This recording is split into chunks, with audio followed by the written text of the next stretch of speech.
오늘 말씀은 아사왕의 전쟁 이야기입니다. 인류 역사상 전쟁 이야기는 허다합니다. 그런데 하나님은 왜 아사왕의 전쟁 이야기를 성경에 기록하게 했을까요? 그것은 하나님께서 아사왕의 전쟁을 통해 우리에게 말씀하시고자 하는 메시지가 있기 때문입니다. 과연 그 메시지가 무엇일까요?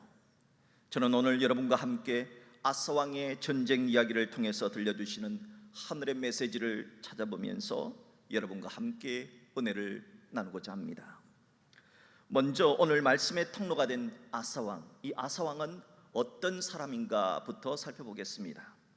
아사왕에 대한 기록은 모두 성경에 4장 등장합니다. 열왕기상 15장, 그리고 역대기하 14장, 15장, 16장에 걸쳐서 기록되어져 있습니다.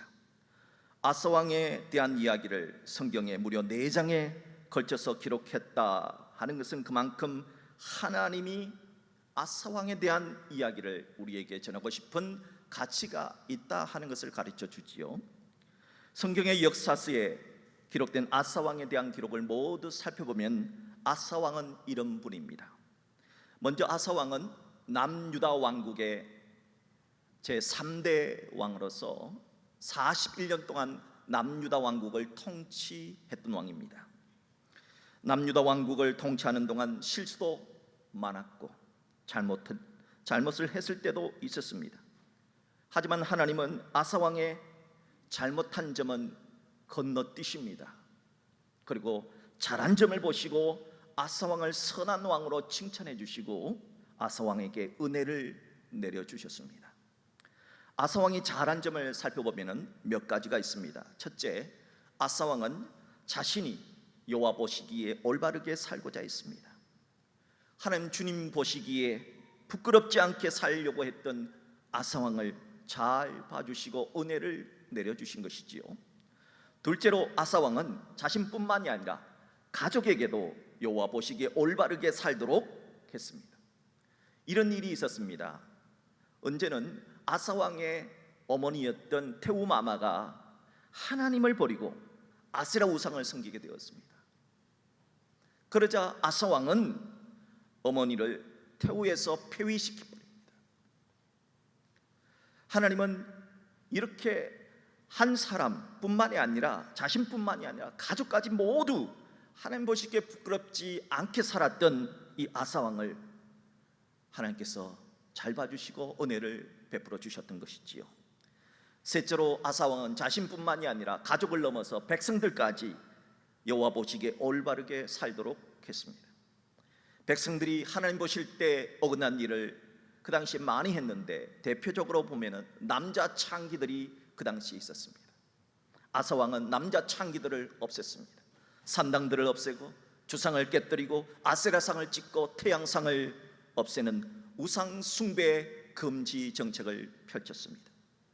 하나님은 주님 보실 때 백성들까지 하나님 말씀 안에서 살고자 그렇게 정책을 펼쳤던 아사왕에게 동서남북 사방의 평안을 허락해 주셨던 겁니다. 넷째로 아사왕은 이길 수 없는 전쟁에서 하나님이 기뻐하시는 비밀 무기를 사용해서 전쟁에서 승리했습니다. 오늘 하나님이 우리들에게 말씀해 주려고 하는 것이 바로 이 4번째에 해당되는 겁니다. 아사왕이 가진 비밀 무기, 과연 그것이 뭘까요? 과연 아사왕이 가진 비밀 무기가 무엇이길래 하나님이 기뻐하시며 이길 수 없는 전쟁을 승리로 바꾸어 주셨을까 하는 겁니다. 오늘 본문에는 구스 군대가 나옵니다. 일반적으로 에디오피아라고 불리는 이 구스 군대가 100만 대군을 이끌고 그리고 300대의 병거를 이끌고 유다 왕국을 쳐들어왔습니다. 유다 왕국의 숫자는 100만 대군에 비해서 절반 정도의 수준 58만 명이었습니다. 적군은 오늘날 탱크나 장갑차에 해당되는 병거가 300대를 이끌고 왔지만은 남유다 왕국은 아사의 군대는 병거가 단 한 대도 없었습니다. 누가 봐도 이 전쟁은 에디오피아가 압도적입니다. 유다 왕국의 위기입니다. 아사 왕은 이 위기의 때에 하나님이 기뻐하시는 비밀 무기를 사용합니다. 그리고 승리로 이끕니다. 과연 아사왕의 비밀 무기, 그것이 뭐냐? 오늘 우리에게 가르쳐 주고자 하는 것이 바로 이 메시지입니다. 첫 번째, 아사왕의 비밀 무기는 하나님을 구하고 하나님을 찾는 기도라고 하는 무기였습니다. 하나님은 오늘 아사왕이 맞닥뜨린 위기처럼 앞이 깜깜할 때, 어려운 시험을 당할 때, 앞길이 막힌 것 같을 때 하나님을 찾고 하나님을 구하라 하는 말씀을 성경 곳곳에 기록해 놓았습니다. 한 세 가지만 말씀드리면, 첫 번째, 예레미야 333입니다. 예레미야 333은 예레미야 33장 3절을 뜻합니다. 우리가 어떻게 해야 될지 모를 때 하나님은 말씀하셨습니다. 예레미야 333에서 너는 내게 부르짖으라. 내가 내게 응답하겠고 내가 알지 못한 크고 엄밀한 일을 내게 보이리라 하셨습니다. 2004년도 아테네 올림픽에서 우리나라의 마지막 금메달을 안겨준 선수는 태권도의 문대성 선수입니다. 이 문대성 선수는 결승전 경기가 있을 때 이미 손목을 다친 상태였습니다. 그리고 왼쪽 다리를 다친 상태였습니다. 더구나 상대 선수는 아테네 올림픽이 열리는 그리스, 바로 그리스 선수였습니다. 그때 문대성 선수는 이 경기는 자기가 이길 수 없다는 것을 알았습니다. 하지만 하나님께 기도했습니다. 바로 예레미야 333의 기도를 드렸습니다. 하나님, 저는 몸이 지금 다친 상태입니다. 불리합니다. 단 한 방에, 일격에 끝낼 수 있도록 도와주십시오. 단 한 방입니다. 시간이 지나면 저는 이길 수 없습니다. 하나님 도와주십시오 하고 기도했습니다. 그리고 결승전 경기 1회전이 시작되자마자 얼마 되지 않아서 문대성 선수는 자신의 온 에너지를 오른발 돌려차기로 모아서 단 한 방에 상대를 KO시켜서 올림픽 세계 챔피언이 되었습니다. 이것이 문대성 선수가 말하는 하나님의 기적이었습니다. 또한 예레미야 333 이외에 또한 마태복음 77이 있습니다. 마태복음 77은 마태복음 7장 7절을 말합니다. 예수님은 마태복음 77을 통해서 말씀하셨습니다. 구하라, 그리하면 너희에게 주실 것이다. 찾으라, 그리하면 찾을 것이요, 문을 두드리라, 그리하면 너희에게 열릴 것이라 하셨습니다. 또 세 번째 구절은 누가복음 119입니다. 누가복음 119는 우리가 응급 환자가 발생했을 때 어디로 전화합니까? 불이 날 때 어디로 전화합니까? 119 전화하지 않습니까? 그러면 빠른 속도로 와서 도와주는 것처럼 예수님은 누가복음 119, 누가복음 11장 9절을 통해서 내가 또 너희에게 이르노니 구하라, 그러면 너희에게 주실 것이요, 찾으라, 그러면 찾아낼 것이요, 문을 두드리라, 그러면 너희에게 열릴 것이라 하셨습니다.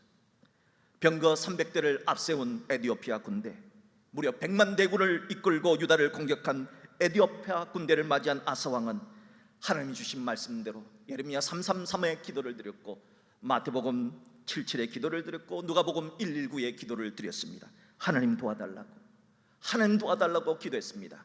오늘 본문 11절 말씀을 보십시오. 역대하 4장 11절 전반절입니다.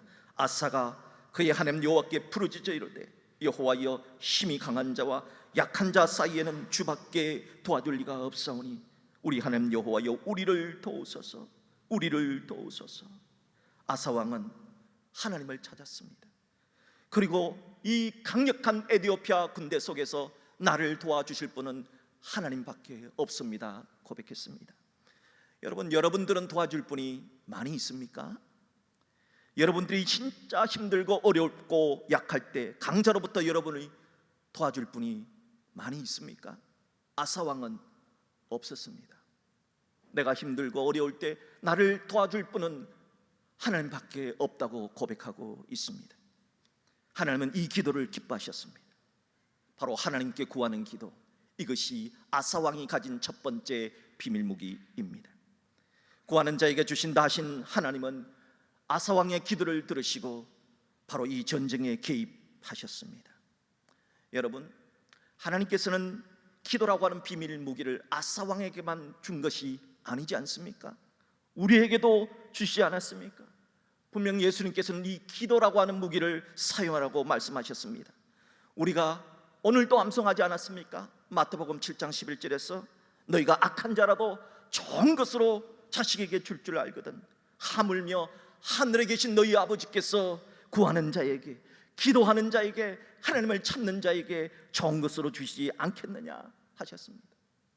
세상 아버지도 좋은 것 주려고 합니다. 하지만 하나님 아버지는 이 세상의 아버지가 주는 것하고는 비교할 수 없는 절대적으로 좋은 것을 주신다 하셨습니다. 우리는 그 예를 사도행전 12장을 통해서 알 수 있습니다.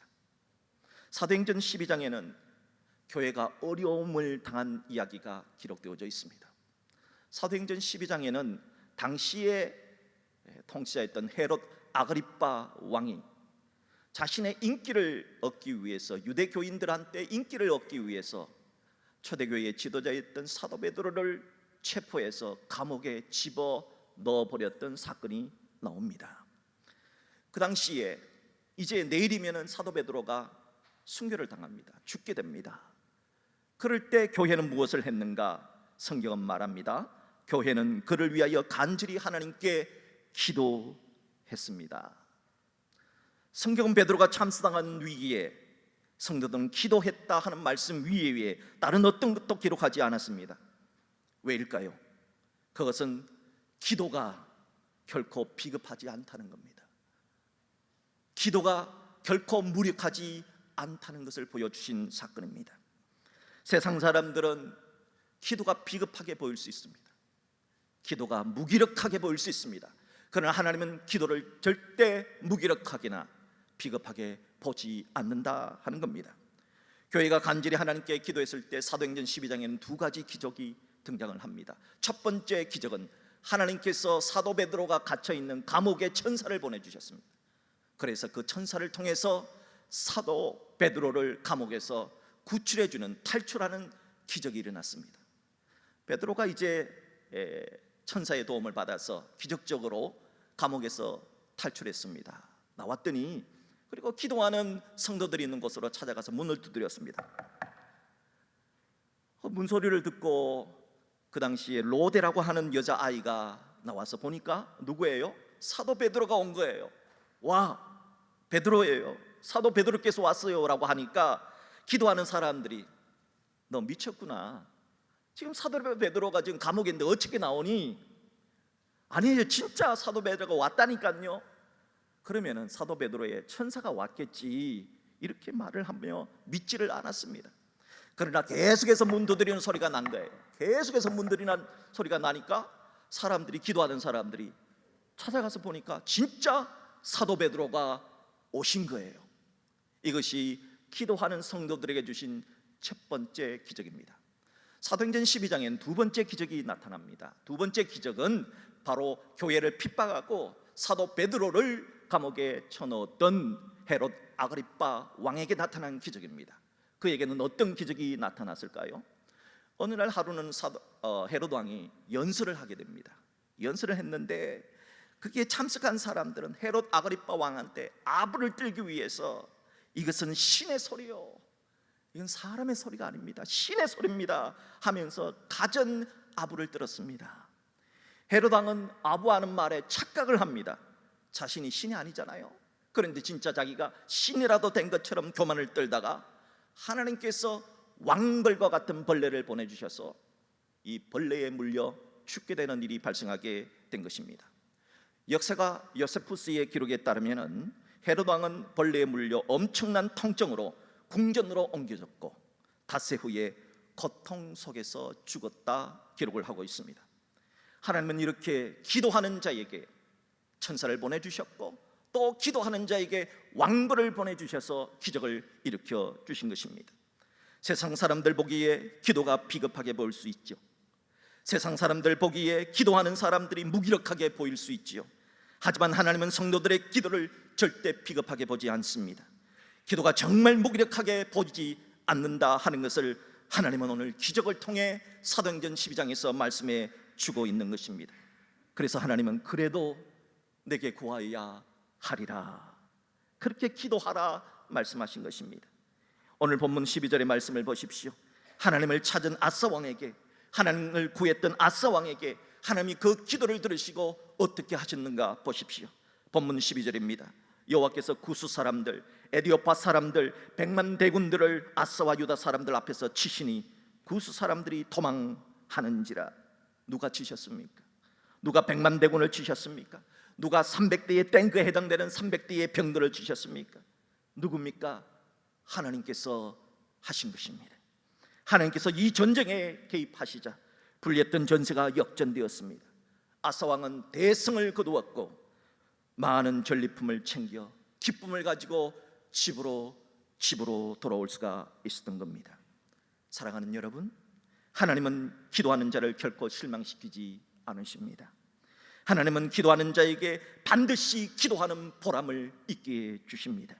그러므로 우리 모두 힘들고 어려울 때 하나님을 찾았던 아사왕처럼, 하나님을 구했던 아사왕처럼 이 하나님을 기뻐하는 비밀무기, 기도라고 하는 비밀무기를 잘 사용하셔서 여러분의 인생 앞에 어두움이 사라지고 고통이 사라질 수 있기를 주의 이름으로 축복합니다. 두 번째 아사왕이 가진 비밀무기는 하나님에 대한 절대 확신입니다. 본문 11절 하반절을 보십시오. 여호와여, 주는 우리 하나님이시오니 원하건대 사람이 주를 이기지 못하게 하옵소서. 사람이 주를 이기지 못하게 하옵소서. 이 기도의 내용은 전쟁에서 이기고 지는 것은 하나님이 주관하십니다. 하나님은 나의 하나님이십니다. 그러므로 내가 믿는 하나님은 나에게 반드시 승리를 주실 것입니다 하는 절대 확신의 고백을 하고 있는 것입니다. 아사왕이 왜 이런 절대 확신을 가질 수 있었습니까? 그것은 하나님, 저는 하나님의 아들 아닙니까? 하나님 저의 아버지가 아닙니까? 그러니까 하나님이 제 아버지신데 어떻게 제가 질 수가 있겠습니까? 저는 질 수도 없고 졌어도 안 됩니다 하는 확신을 가졌던 겁니다. 본문 13절을 보십시오.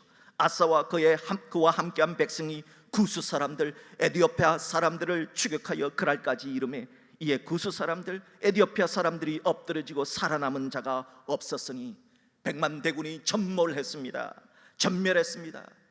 이렇게 한 것은 이는 여호와 앞에서 그리고 그의 군대 앞에서 패망하였습니다. 성경은 말합니다. 여호와 앞에서 그리고 그의 군대 앞에서, 하나님 앞에서는 이길 자가 없습니다. 그리고 하나님을 아버지라 섬기고 하나님을 아버지로 부르는 자에게는 반드시 승리를 주신다 하는 것입니다. 그러므로 하나님을 믿는 자, 여러분이 하나님의 아들이심을 믿는다면, 하나님이 여러분의 아버지가 되심을 믿는다면 하나님 나와 함께 하신다는 믿음을 가지시고 나는 질 수 없고 승리한다는 확신을 가질 수 있기를 주의 이름으로 축복합니다. 종교개혁자인 마르틴 루터에게는 절친이 있었습니다. 마르틴 루터에게는 이 종교개혁하기 위해서 꼭 필요한 친구가 있었습니다. 그 친구의 이름은 미코 니우스다 하는 사람이었습니다. 그런데 그 친구가, 절친이 그만 병에 걸렸습니다. 오늘날로 말하면 불치병이죠. 의사가 힘들다고 얘기한 것 같습니다. 그러자 미코 니우스는 큰 좌절에 빠져서 마지막 편지를 루터에게 썼습니다. 루터, 아무래도 이 편지가 마지막이 될 것 같구나. 이 편지를 받았던 종교개혁자 루터는 당장에 이런 답장을 썼습니다. 하나님의 이름으로 명하노니 너는 죽지 말고 살라. 교회의 계획을 위해서는 아직도 사랑하는 친구 당신의 힘이 필요하오. 그대는 나보다 더 오래 살 것이요, 나는 이것을 위해 기도하고 있어. 이것이 내 뜻이고 하나님도 원하는 뜻이요, 나는 오직 하나님의 영광을, 하나님의 이름을 영화롭게 하기를 원하오. 당신은 아직 사명이 있기에 죽으면 안 돼요. 루터는 친구에게 사명이 있으니 죽지 말고 살라고 했습니다. 이것이 루터의 뜻이고 또한 하나님의 뜻이라 선포했습니다. 이 확신의 참 편지를 받은 미코니우스는 그 자리에서 무릎을 꿇고 하나님께 기도하기 시작했습니다. 하나님, 제 친구 루터가 종교개혁을 위해서는 제가 꼭 필요하다고 합니다. 제가 지금 죽으면 안 된다고 합니다. 하나님이 이 기도를 받으시고 저를 도와주십시오. 하나님, 저를 도와주십시오. 기도했습니다. 미코니우스는 이 편지를 받은 날로부터 6년을 더 살았습니다. 그리고 정확하게 종교개혁자 마르틴 루터보다 2달을 더 살았습니다. 하나님이 그리해 주신 것입니다. 많은 사람들은 기도를 합니다. 하지만 기도하면서 믿지를 않아요. 확신을 가지지 않습니다. 오늘 성경은 우리에게 말합니다. 하나님을 아버지로 믿고 기도했다면 확신을 가져라, 절대 확신을 가져라. 그에게 기적을 행해 주시리라 말씀하십니다.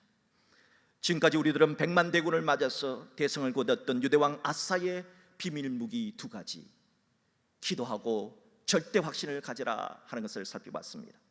오늘 말씀을 들으신 분들 가운데는 참 좋은 말씀이네요. 기도도 좋고 절대 확신도 좋은데 그건 아사왕이지요. 그게 저한테도 해당이 되겠습니까? 해당이 됩니다. 해당 안 된다면 성경에서 왜 이런 기록을 했겠습니까? 이 성경을 기록한 이유는 너희들도 아사왕과 같은 그런 비밀 무기를 가질 수 있기 때문에 성경을 기록했던 것입니다.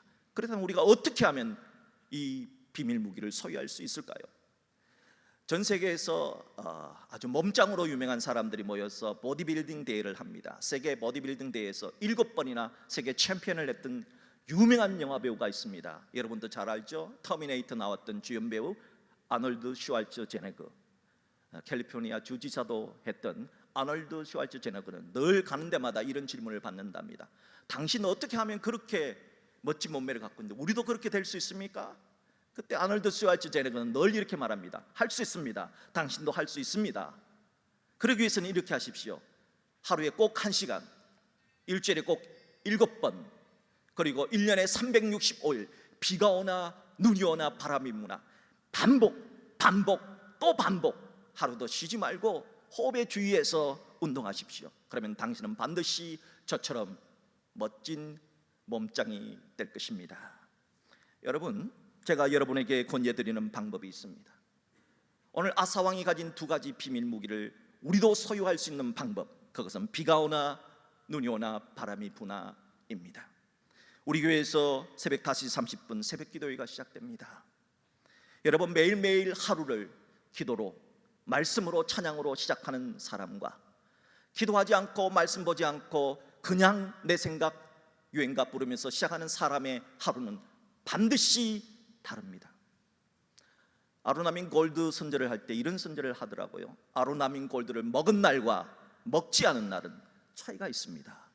여러분, 기도로 시작한 날과 여러분 기도하지 않는 날은 반드시 차이가 있습니다. 그러므로 매일 기도와 말씀으로 하루를 시작하십시오.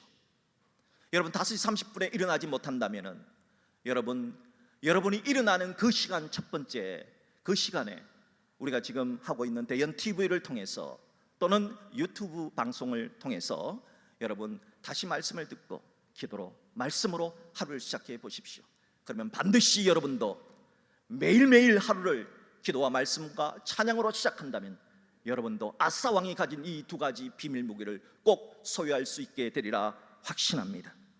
저는 오늘 마지막 이야기로 독일인들이 가장 사랑하는 독일 미술의 아버지, 바로 알브레트 듀러의 작품 기도 안에 손에 담긴 아름다운 이야기로 오늘 말씀을 맺고자 합니다. 듀러라고 하는 이 친구는 어릴 적부터 화가가 되고 싶었습니다. 이 듀러에게는 프란츠라고 하는 친구가 함께 있었는데 이 두 사람이 우리 훌륭한 화가가 되자 하면서 열심히 땅바닥에 그림을 그리고 늘 그림을 그렸습니다. 그런데 너무 가난해요, 두 사람. 그래서 이제 나이가 들어서 미술학교를 가야 되는데 너무 가난하니까, 가고는 싶으니까 무작정 도시로 갔습니다. 미술학교가 있는 도시로. 그곳에 가서 두 사람이 이렇게 얘기합니다. 우리 둘 다 가난하니까 우리 둘 중에 한 사람이 먼저 일을 해서 돈을 벌어서 다른 사람 학비를 대주고 그 사람이 화가가 되면 그 다음에 그 사람이 나한테 돈을 또 이렇게 하면 되지 않겠니? 그 좋은 생각이다 하면서 제비를 뽑았습니다. 누가 먼저 일을 해서 다른 사람을 후원해 줄까 뽑혔는데 듀러의 친구 프란츠가 뽑혔습니다. 이 프란츠는 정말 열심히 일했습니다. 정말 기도하면서 하나님, 이 돈으로 내 친구 듀러가 공부할 수 있도록 도와주십시오. 훌륭한 화가가 될 수 있도록 도와주십시오. 그렇게 프란츠의 도움을 받았던 듀러가 미술학교를 졸업하고 이제 화가가 되었습니다. 화가가 되어서 나름대로 수입이 들어오고 돈도 벌기 시작했습니다. 그래서 기뻐서 이제 이 듀러는 친구 프란츠를 이제 후원할 수 있게 되어서 프란츠의 집에 찾아갔습니다. 학교 가라고, 내가 등록금 대주겠다고, 그동안 수고했다고. 그런데 듀러의 친구가 그 집을 찾아갔더니 마침 그 시간 프란츠라고 하는 친구가 두 손을 모으고 기도를 하고 있었습니다. 그래서 기도하는 시간을 방해할 수 없잖아요. 그래서 옆에서 기다렸습니다. 뭐라고 기도하느냐? 친구의 기도 제목입니다. 이렇게 기도한 겁니다. 주님, 저의 손은 너무 많이 일해서 손이 굳어서 그림을 그리지 못한다고 합니다. 하나님, 이 시간 기도합니다. 내가 그릴 수 없으니 내 친구 디러가 그림을 그릴 수 있도록 도와주십시오. 주님의 영광을 위해서 내 친구 디러가 제 목까지 아름다운 그림을 그릴 수 있도록 주님 도와주십시오. 자신을 위해서 기도하는 사랑하는 친구의 두 손을 보고 기도를 들은 디러는 복받치는 감정에 그냥 무릎을 꿇고 그 자리에서 눈물을 흘리게 되었습니다. 그리고 디러는 눈에서 흘러내리는 눈물을 닦지도 않고 그 자리에서 연필을 꺼내 이 세상에서 가장 소중한 손, 내 친구의 기도하는 손, 그 손을 스케치하기 시작했습니다. 이것이 독일 사람들이 가장 좋아하고 사랑하는 독일 화폐 속에도 있는 바로 디러의 기도하는 손이라고 하는 작품입니다. 사랑하는 성도 여러분, 이 세상에서 가장 아름다운 손은 기도하는 손입니다. 이 세상에서 가장 거룩한 손은 기도하는 손입니다. 이 세상에서 우리에게 승리를 가져다 줄 수 있는 손은 기도하는 손입니다. 여러분의 두 손은 지금 어떤 손입니까? 여러분의 두 손은 앞으로 어떤 손이 되기를 원하십니까? 바라기는 오늘 아사왕을 통해 주신 메시지처럼 여러분의 손도 하나님께서 주시는, 하나님이 가장 기뻐하시는 비밀 무기인 기도의 손이 되시고, 여러분의 손도 절대 확신을 가지는 그런 믿음의 손이 될 수 있기를 주님의 이름으로 축복합니다.